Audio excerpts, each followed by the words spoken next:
সম্পদ, বন্যপ্রাণী সকলেরই বিপদ ডেকে এনেছি আমরা বারংবার।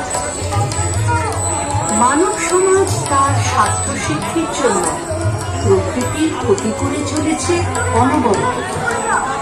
প্লাস্টিক দূষণ নদীর ধারাকে নষ্ট করেছে।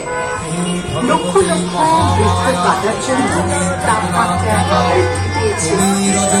রাসায়নিক গ্যাস এবং রাসায়নিক সারের জন্য মাটির উর্বরতা হারিয়ে গেছে।